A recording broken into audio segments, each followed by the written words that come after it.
पुरानी हवेली का रहस्य।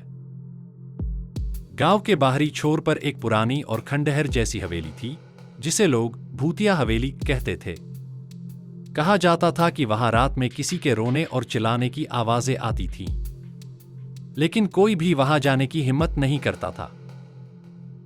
रवि और उसके दोस्त, जो शहर से गांव घूमने आए थे, इस कहानी को सुनकर बेहद उत्साहित हो गए। उनमें से एक, मोहित, बोला, हम कल रात इस हवेली में जाकर सच्चाई का पता लगाएंगे। बाकी दोस्तों ने सहमति जताई, लेकिन गांव के बुजुर्गों ने उन्हें ऐसा करने से मना किया। रात के 12 बजे का समय तय हुआ।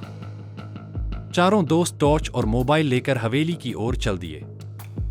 हवेली की पुरानी लकड़ी की दरवाजा चरमराते हुए खुला। अंदर घुप्प अंधेरा था, दीवारों पर मकड़ियों के जाले थे और फर्श पर धूल की मोटी परत।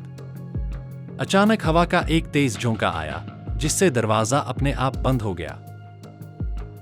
रवि ने अपने दोस्तों को दिलासा देते हुए कहा, डरो मत, यह सब हवा की वजह से हुआ है।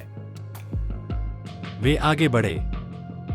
हवेली के अंदर एक बड़ा सा हॉल था, जिसमें पुरानी टूटी फूटी कुर्सियां और एक झूला पड़ा था। जैसे ही उन्होंने झूले को छुआ, वह अपने आप हिलने लगा। सभी डर के मारे सन्न रह गए। अचानक एक कोने से किसी लड़की के रोने की आवाज आई। आवाज बेहद दर्दनाक और डरावनी थी। मोहित ने हिम्मत करके टॉर्च उस दिशा में घुमाई।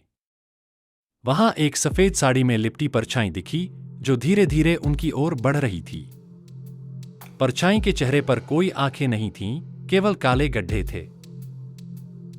चारों के होश उड़ गए और उन्होंने तुरंत भागने की कोशिश की, लेकिन हवेली का दरवाजा जैसे किसी ने बाहर से बंद कर दिया था। तभी वह परछाई